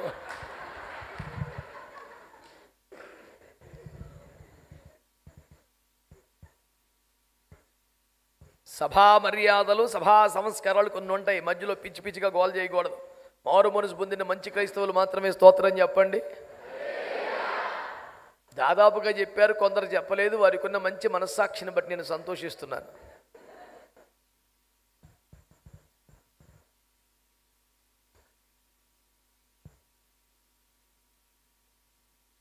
సైతాన్ ఇంకొకళ్ళు దూరిందిరా. యేసు నామములో దయ్యమా, ఏ పాపిష్టి దయ్యం. మంచి వాళ్ళందరూ స్తోత్రం చెప్పండి. హల్లెలూయా. బిడ్డలారా, కెవుమనే కొడుకు కేక విని పరిగెత్తుకొచ్చినటువంటి యాకోబు చేతుల్లో రక్తపు తడి ఆరని పసిగుడ్డును పెట్టారు. బాబా అని సంతోషపడుతుండే, అయ్యా మీరు అతిగా ప్రేమించి అమ్మగారు చనిపోయారని చెప్పారు వాళ్ళు. అయ్యో అని దుఃఖముతో మోకాల మీద కృంగిపోతున్న వేళ అమ్మగారు బాబుకు పేరు పెట్టి చనిపోయారయ్యా, బెనోని అన్నారు. అనగానే ఇంకా ఏడ్చాడు. అయ్యో ఎంత ఘోరం! ఏ తెల్లైనా కొడుకుకి దుఃఖపుత్రుడని పేరు పెడుతుందా? ఏ తెల్లైనా అలాంటి పేరు ఎవరికైనా ఇస్తుందా? నిరుపేదలు కూడా కోటేశ్వరరావు అని పెట్టుకుంటారు కదా పేరు. అద్దములో చూసుకుంటే గుండె ఆగి తెచ్చేంత వికారంగా ఉన్న సౌందర్యాన్ని పెట్టుకుంటారు కదా. పుట్టుకతోనే ఎన్నో లోపాలతో పుట్టిన పిల్లోడు బాగా బతకాలని ఆరోగ్యరావు అని పెట్టుకున్నారు కదా. ఎవరైనా అలాగే పెట్టుకుంటారు కదా. పేదరికంతో అణిచివేయబడుతున్న వారు దేశనేతల పేర్లు గాంధీ, నెహ్రూ అని పెట్టుకోవడం వల్ల ఆశలా ఉంటుంది. కానీ తల్లేమిటి పుడుతూనే ఏం పేరు పెట్టింది కొడుక్కి? అట్లెట్లా? పుడుతూనే ఒక్క చుక్క అయినా తల్లి పాలు తాగే అదృష్టం లేనోడు కదా, మరి దుఃఖపుత్రుడు కాదా? ఒక్క క్షణమైన తల్లి పొత్తిలలో ఆడుకునే సౌభాగ్యం లేనివాడు కదా, దుఃఖపుత్రుడు కాదా? నిజమే, వాడి బ్రతుకంతా దుఃఖమే. వాడి వలన కుటుంబ సభ్యులకు కూడా దుఃఖమే. ఆయాలున్నా, దాదీలున్నా, అక్క చెల్లెలున్నా అమ్మకు సాటి ఎవరు రారు కదా, బ్రతుకంతా దుఃఖమే కదా అని బాధపడిపోతున్న వేళ, వినండి బిడ్డలారా, బాధపడిపోతున్న వేళ నా మాట వినండి. యాకోబు ప్రార్థన చేశాడయ్యా, వాళ్ళమ్మ పెట్టిన మాట నిజమే, కానీ మరి నాడు దుఃఖపుత్రుడిగానే ఉంటే అట్టయ్యా, దుఃఖపుత్రుడిగా పుట్టడానికి ఆడేం పాపం చేయలేదుగా, వాడిదేం తప్పు కాదు కదా, అభము శుభము ఎరుగని ఈ బాల్యం అలా ఛిద్రమైపోవటానికి వీల్లేదయ్యా, ఇలాంటివన్నీ నీ కుడి చేతిలో తీసుకోయ్యా, నీ కుడి చేతి పుత్రుడిగా మార్చుకోయ్యా అన్నాడు. దానినే హెబ్రీ భాషలో బెన్యామీను బెన్యామీను అని ఏడ్చాడు. అంటే కుడి చేతి పుత్రుడు వద్దయ్యా, వీడు దుఃఖపుత్రుడిగా ఉండొద్దు, నీ కుడి చేతి పుత్రుడిగా ఉండాలి. నీ కుడి చేతిలో నిత్యము సుఖములు ఉన్నాయంటగా, నీ కుడి చేతిలో రాజదొండం ఉందట కదా, వీడు కుడి చేతి పుత్రుడిగా ఉండాలంటే జీవితంలో కష్ట సుఖాలు సమానంగా వస్తాయి. కానీ నా కొడుకు మాత్రం మిగతా 11 మందికి ఎన్ని బాధలున్నా వీడికి మాత్రం అసలు కష్టం ఉండకూడదు, మొత్తం సుఖమే ఉండాలా. ఎవరైనా కింగ్ని చేద్దామంటే ఈయన చేసేయి అని ప్రార్థన చేశాడు యాకోబు. యాకోబు ప్రార్థనలో విశేషమే, ప్రార్థనలో విషయం పదాలు తక్కువ ఉంటాయి, మర్మం చాలా ఎక్కువ ఉంటుంది. ఆయన స్పెషాలిటీ అది. నన్ను ఆశీర్వదించు అని ఒక్క మాటే రాత్రి అంతా వాడాడు. పదం ఒకటే కానీ లోపల మ్యాటర్ ఏంటి? 20 సంవత్సరాల క్రితం చేసిన పాపం ఎంటాడుతుందయ్యా, అన్నయ్యే మృత్యువై వెంటబడుతున్నాడయ్యా, అప్పుడు ఒకడే ఇప్పుడు 400 మంది అయ్యారయ్యా, పిల్లలతో తల్లిని నన్ను చంపనేమని భయపడుతున్నానయ్యా, నన్ను మరణం నుండి జీవంలోకి దాటించు ప్రభువా. ఇంత గొడవ ఉంది అందులో, పైకి పదం మటుకి నన్ను ఆయన ప్రార్థనల స్టైలే అంత. ఇప్పుడు కూడా ఇంకో చిన్న పదం బెన్యామీను బెన్యామీను అన్నాడంటే అర్థం ఏంటంటే, అయ్యా వీడిని కుడి చేతి పుత్రుడిగా మార్చుకో, నిత్యము సుఖమును అనుగ్రహించు, వీడిని రాజుగా చేయి. ఇది మొదలెట్టాడు కోటం. ఆయన ఎవరు తెలుసా? మీకులాగా సైలెంట్గా ఉండేవాడు కాదు, ఆమేన్ అనే దేవుడు. అరే ఇప్పుడు ఏం తెలివి ఉన్నదిరా మీలా. ఆయన మీలాగా సైలెంట్గా ఉన్నాడు, ఆమెన్ అనే దేవుడు అంటే అప్పుడు ఆమేన్ అట. ఇప్పుడు మీరు దేనికి ఆమేన్ అన్నట్టు?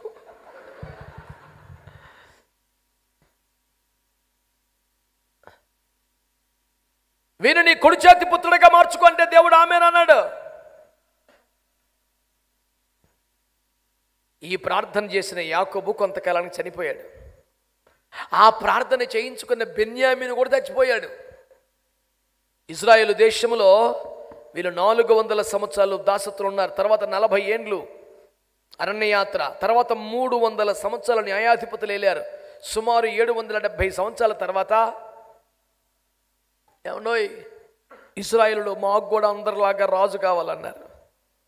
సమయంలో వచ్చి నువ్వు కదా రాజువి, నీ ప్లేస్లో వీళ్ళు ఇంకొక రాజు అంటారు ఏంటంటే, ఫోన్లే తృణీకరించింది నన్నే కదా, నిన్ను కాదుగా పెట్టే అన్నాడు.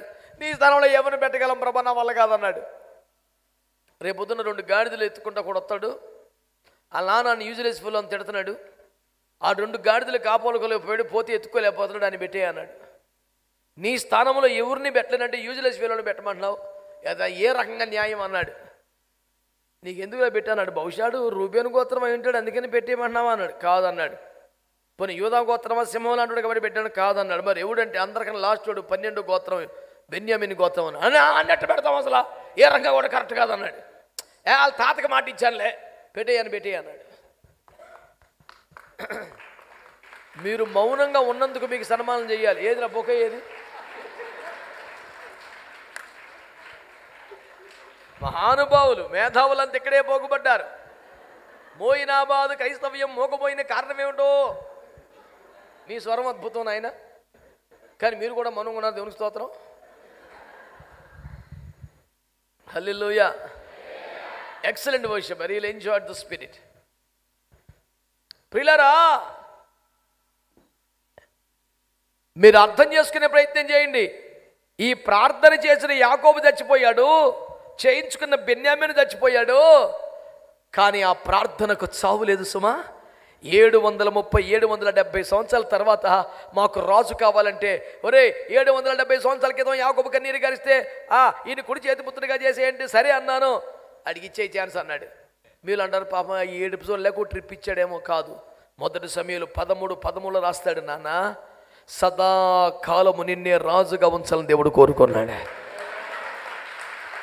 సదాకాలము రాజుగా ఉండేంత క్వాలిటీ సౌలు దగ్గర ఎక్కడుంది సార్? వాళ్ళ నాన్న కిషు దగ్గర ఉందా? అసలు ఆ గోత్రం బెన్యామీను గోత్రం అనుకుందా? లేదు. కానీ ఒక ప్రార్థన ఎంత శక్తివంతమైందంటే ప్రార్థనకు చావు ఉండదు. చివరికి ప్రార్థన చేసిన క్రైస్తవుడైనా చనిపోతాడు, కానీ ఆ ప్రార్థన సజీవమై దేవుని బిడ్డలో చేరే దేశమును స్వస్థపరుస్తుంది, దేశమునకు దీవెనగా మారుతుంది. ఎవడి ప్రార్థన వాడు, ఎవడి గదిలో వాడు ఏడ్చేది కాదు. అప్పుడైనా మనం కలిసి ఆ ప్రార్థనలు చేయాలని స్థానిక మోయినాబాద్ ఐఎఫ్జే దైవజనులు నడుము కట్టుకొని మండల పట్టణ నియోజకవర్గ సేవకుల సమ్మతిని సహకారం తీసుకొని ఇంత భారీ జన సమూహముగా కూడుకొని ప్రార్థనలు చేయటం చాలా సంతోషకరం, చాలా అభినందనీయం, చాలా ఆదర్శవంతమని నేను మనవి చేస్తున్నాను. అల్లరి చిల్లడగా తాగి తూగే కుర్రగాలే గుంపుగా పోగబడుతుంటే దేశము స్వస్థత కోసం ప్రార్థన చేసేవారు విడిపడటం ఎంత అన్యాయం. కలిసి ప్రార్థన చేయాల్సిన అత్యవసర కాలములో మనం ఉన్నామని అన్నిటినీ పక్కన పెట్టి నెలకొక్కసారి కలిసి ప్రార్థనలు చేయమని నా 2 చేతులు జోడించి క్రైస్తవులకి, దైవ సేవకులందరికీ నేను మనవి చేస్తూ ఉన్నాను. ఇంతేనా? ఈ సప్పిడి దెబ్బల సప్పట్లు లేకున్నా ఏమి? కొడితే ఆది ఘట సర్పము చేతుల మధ్యలో పడితే తలకాయ చెత్త అయిపోయినట్టు ఉండాలి సప్పట్లు. కొట్టో పవర్ఫుల్గా.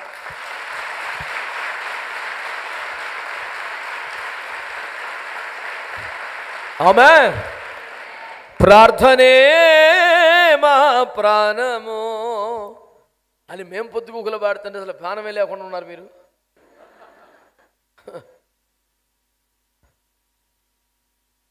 ఏమండి? ప్రార్థన ప్రార్థన ప్రార్థన ప్రార్థన. విసుగక నిత్యము ప్రార్థించమన్నావు, నీ సన్నిధిలో ప్రార్థించే కృప నిమ్ము. ఏం ప్రార్థన? గెత్సెమనే ప్రార్థన దేవా మాకు నేర్పించుమా. ప్రార్థనే ప్రార్థనే ప్రార్థనే మా ప్రాణము. గుడ్లప్పు కూర్చుని చూస్తున్న భక్తులారా, అనేక సంవత్సరాలుగా యూట్యూబ్ వేదిక ఈ పాట మారుమోగుతూనే ఉంది. 1000 మంది పాడుతున్నాడు, ఇంకా తమాషా చూస్తున్నారు. ఇతడు ఎలా పాడతాడనా? మేమే ఆడిషన్ టెస్ట్కి రాలా, మీరేం జడ్జీలు కాదు.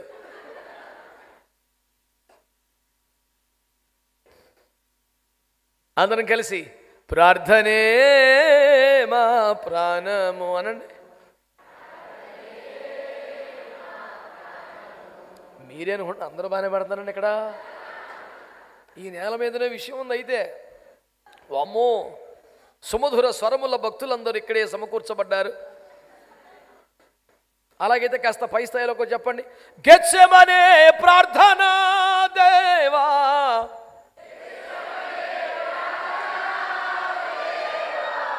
మాకు నేర్పించుమా. ప్రార్థనే ప్రార్థనే ప్రార్థనే మా ప్రాణము. శభాషో, గట్టిగా చప్పలు కొట్టను ఒకసారి. హల్లెలూయా. గట్టిగా అందరూ కలిసి మరొక్కసారి. ప్రార్థన మన ప్రాణం అయితే ప్రార్థనకు చావు లేదంట నాన్న.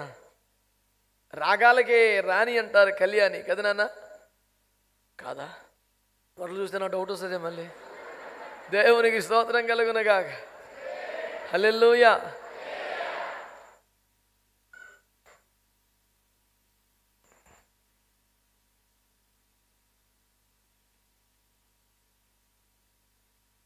అంత అద్భుతమైనటువంటి రాగం బిడ్డలారా. ఎన్నో మధుర గీతాలు క్రైస్తవ్యంలో వందలాదిగా కళ్యాణి రాగములో ఉన్నాయి. బైబిల్ గ్రంథంలో 66 పుస్తకాల కలయిక పరిశుద్ధ గ్రంథం అయితే పెద్ద పుస్తకం కీర్తనల పుస్తకమేనా ఆయన? 150 ఉన్నాయి అందులో. మధ్య పుస్తకం అదే, పెద్ద పుస్తకం అదే, పెద్ద అధ్యాయం అదే, చిన్న అధ్యాయం అదే. మరి ఏమనుకుంటున్నారు బైబిల్ గ్రంథం అంటే? కీర్తనలకు ఉన్న విశేషం మామూలు కాదు. అందులో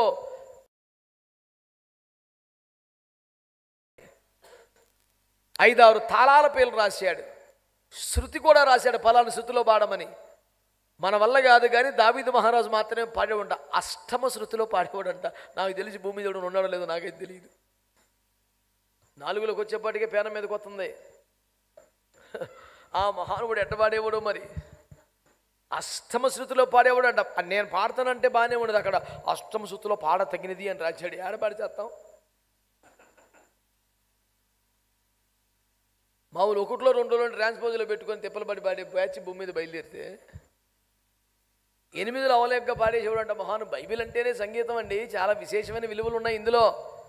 పురాతన గ్రంథంలో అత్యున్నతమైన సింహాసనమే దేవుడు ఆసీనుడైతే ఆయన చుట్టూత 24 పెద్దలు ఉంటే ప్రతి వారి చేతిలో ఒక్కొక్కరికి ఒక వీణ పెట్టాడు. అది దేవుని సంగీత ప్రియత్వం అంటే. ఆయనకి చాలా ఇష్టం. ఆ దేవుడు ఇవన్నీ చూస్తాడని మనసు కావాలి ఎవరికో ఆయనకి తెలియపోతే. ఫలాని రాగం మీద పాడు, ఫలాని తాళంలో వాయించు, ఫలాని శృతిలో పాడని చెప్పాడు యేసు ప్రభు. There is particularity about music in Bible. ఏదో నోటుకు వచ్చినట్టు అరిచేద్దామంటే కుదరదు. మంచి వాళ్ళందరికీ నేను వందనాలు తెలియజేస్తున్నాను.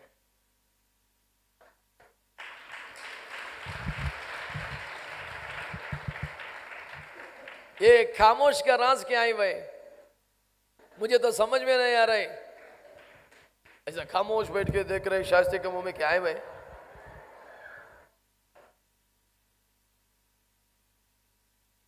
प्रभु को स्तुति करेंगे, जोर से थाली बजा के यीशु मसीह को प्रशंसा करेंगे.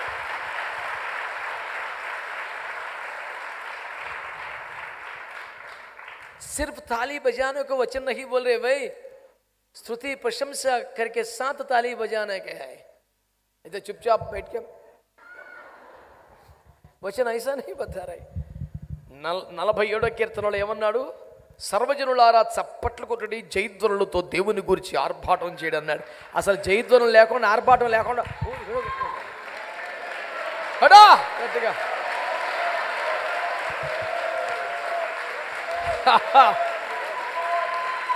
మా ప్రతిబంధముల దేవా త్రెంచి నడిపించుమా. ఎందుకన్నా నా మాట తెలుసా? ఒక మహాభక్తుడు అన్నాడు, బంధకాల్లో ఉన్నవాడు ఆరాధించలేడు, ఆరాధించేవాడిని ఏది బంధించలేదు అన్నాడు. అందుకనే మా ప్రతిబంధముల దేవా త్రెంచి నడిపించుమా. ఇందాక నా వెనకాలే పడి ఇప్పుడు నా ముఖం చూస్తారేమిట్రా? వెనకాల అందుకోవాలి కదా భక్తులారా, పిల్లలారా. చెప్పు, మా ప్రతిబంధముల దేవా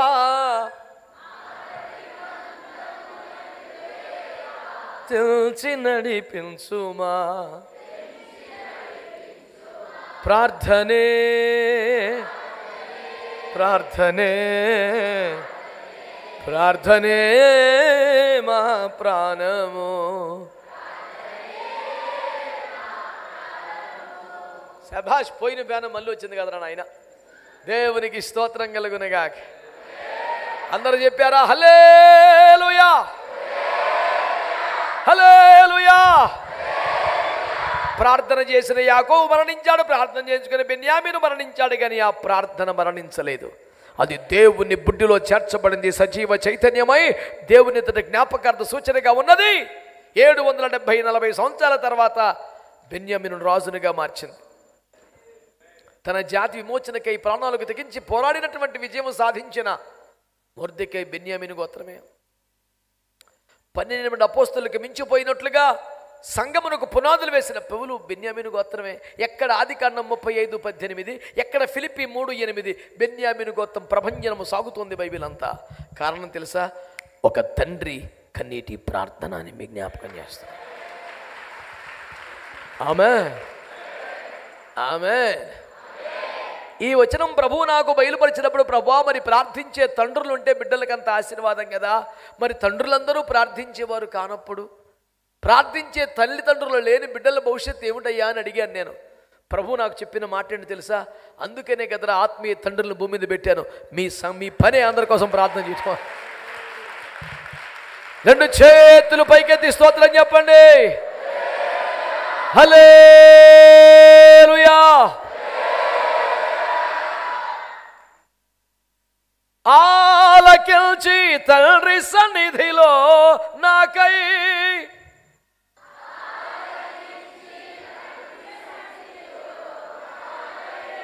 విజ్ఞాపన చేయుచున్నావా, విజ్ఞాపన చేయుచున్నావా,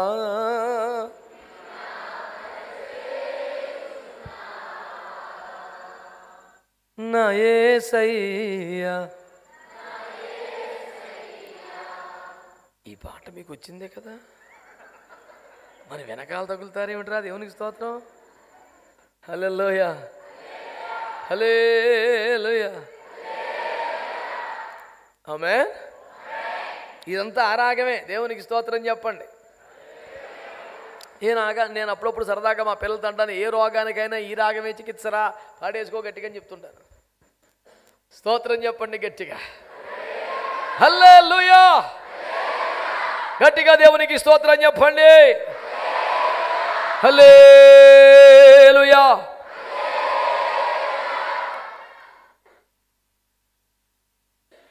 గుండె చెదరిన వారిని వారి గాయములనియు కట్టుచున్నవాడనే దేవునికి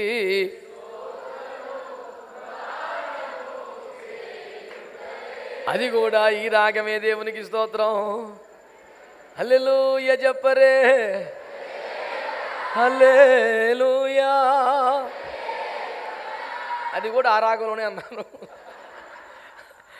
అవునా కదా? నేను ఎందుకు మీకు మనవి చేస్తున్నానంటే బిడ్డలారా, దేవుడు సంగీత ప్రియుడు, అలా ఉంది బైబిల్లో. అందుచేత నేను మీ అందరికీ చేస్తున్న మనవి ఏమిటంటే, శ్రద్ధగా ఈ మాటలు ఆలకించండి. ప్రార్థనకు చావు లేదా? ఈ దేశం కొరకు మనం ప్రార్థన చేస్తున్నాం. ఒకవేళ ప్రార్థిస్తూ ఉండగా ప్రభు మనల్ని పిలిస్తే మనం చనిపోతాం. ప్రార్థిస్తూ ఉండగా తోమాను చంపినట్టుగా చంపితే చచ్చిపోతాం. ప్రార్థిస్తుండగా బోరబోగితే మహిమలోకి వెళ్ళిపోతాం. కానీ మన ప్రార్థన సజీవంగా ఉంటుంది ప్రియులారా. హల్లెలూయా. ప్రార్థనకు చావు లేదు. ప్రార్థన ప్రకృతి చక్రాన్ని తిప్పుతోంది. ప్రార్థన దేవుని నిర్ణయాలనే మార్చే అంతగా ఆయన్ని సంతోషపరుస్తోంది. ప్రార్థన చేసిన వాడు మరణించిన ప్రార్థనకు మాత్రం చావు లేదు. బిడ్డలారా, ఒక్క మాట చెప్పి ముగిస్తాను. ఒక్క మాట అర్థం చేసుకోండి. మనం ప్రార్థన చేయటం మనం అంతండి, మరి కార్యం ఎప్పుడు జరుగుతుందోనండి, మరి మనమైతే చేద్దామండి. నువ్వు అలాగ అనుకున్నావు కనుక నీకు అలాగే జరుగుతుంది. ఎందుకని? ఆమె యేసు వెనుకగా వచ్చి ఆయన వస్త్రపు చెంగును మాత్రము ముట్టిన ఎడల బాగుపడుతున్నా అనుకొని వచ్చి, యద్భావం తద్భవతి, మీరు ఏమనుకుంటారు అదే కదా. చేద్దాం, మరి ఎప్పటికైనా జరుగుతుందంటే అది ఎప్పటికైనా జరుగుతుంది. చేద్దాం, ఇప్పుడే జరుగుద్ది అంటే ఇప్పుడే జరుగుద్ది. తాము వేడుకొను దేని గురించిన మనస్సును సందేహించక ప్రార్థించినడల అది కొండైనా ఎత్తబడి సముద్రంలో పడుతుంది, మర్రి ఊడల మహావృక్షమైన పెకలింపబడుతుందని ప్రభువారు చెప్పిన మాట నిజం కాదా? ఆమె కొన్ని మాటలు చెప్తాను చూడండి. అపోస్తులు 2వ అధ్యాయంలో, వద్దు అమ్మా ఇలా చూడండి, వారు ప్రార్థన చేయిచుండగా పరిశుద్ధాత్మ దిగి వచ్చాడు. అందరూ ఆమేనండి. అందరూ నింపబడ్డారు, అందరు అన్య భాషలతో మాట్లాడారు, అందరూ దేవుని రాజ్య నిర్మాణములో కీలకమైపోయారు. ఇదంతా ఎప్పటికైనా కాదు, ప్రార్థన చేయిచుండగా పరిశుద్ధాత్ముడు దిగి వచ్చాడు. 4వ అధ్యాయంలోకి వెళ్ళేసరికి 2వ అధ్యాయం నుంచి ప్రార్థన చేయిచుండగా కూడి ఉన్న చోటు కంపించింది. 16వ అధ్యాయంలో ప్రార్థన చేయిచుండగా మహాభూకంపం వచ్చి అందరి బంధకాలు తెరిపోయి చలసలు బద్దలైపోయింది. అందరం మారు మనసు పొందేశారు. సంఘమత్యాసక్తి కలిగి ప్రార్థించుండగా 12వ అధ్యాయంలో పేతురు గారు బయటకు వచ్చేశారు. స్తోత్రం చెప్పరే, హల్లెలూయా. ఎప్పటికైనా కాదు, ప్రార్థన చేయిచుండగానే పరిశుద్ధాత్ముడు దిగి వస్తున్నాడు. ప్రార్థన చేయుచు ఉండగానే అందరి బంధకాలు ఊడిపోతున్నాయి. ప్రార్థన చేయుచు ఉండగానే సంఖ్యలు తెగిపోతున్నాయి. ప్రార్థన చేస్తూ నేరస్తులందరూ మారు మనసు పొందుతున్నారు. ప్రార్థన చేయుచు ఉండగానే జైలు అధికారులే బాప్తిసం పొందుతున్నారు. ప్రార్థన చేయుచుండగానే దైవ జనులు బంధకముల నుంచి బయటకు వచ్చేస్తున్నారు. ఇంకా చెప్పనా, ఆయన ప్రార్థన చేయుచుండగా ముఖ రూపము మారేను, ఆయన వస్త్రము తెల్లనివై ధాగా మెరిసెను. ప్రార్థన చేస్తుండగానే ఆకాశం తెరవబడుతుంది. ప్రార్థన చేస్తుండగానే భూమి కంపిస్తుంది. ప్రార్థన చేస్తూ ఉండగానే దైవజనులు విడుదలవుతున్నారు. ప్రార్థన చేయుచుండగా ఖైదీలు మారిపోవచ్చున్నారు. ప్రార్థన చేయుచుండగానే పరిశుద్ధాత్మతో నింపబడుతున్నారు. ప్రార్థన చేయుచుండగానే పిల్లులన్నీ పులులైపోతున్నాయి. దేవునికి స్తోత్రం చెప్పండి, హల్లెలూయా. ప్రార్థన కింద 1కి వెళ్తే, ప్రార్థన చేయుచుండగా యోహాను ఆత్మవశుడైపోయాడు. ప్రార్థన చేయుచుండగా అతని పరలోకమును కొనిపోబడ్డాడు. ప్రార్థన చేస్తుండగానే ఇక్కడే ఆత్మవశులు అవుతాం. ఇంకా ప్రార్థన చేస్తుంటే పరలోకానికి కూడా వెళ్ళిపోతాం. ప్రార్థనే పరిష్కారం, ప్రార్థనే సమస్తం, ప్రార్థనే ప్రాణం. అందుకే ప్రార్థన మహోత్సవాలు. కలిసి ప్రార్థన చేద్దాం, దేశాన్ని రక్షించుకుందాం. దేవుడు మనల్ని, మన కుటుంబాల్ని, సంఘాల్ని ఆశీర్వదించునుగాక. తల ఉంచి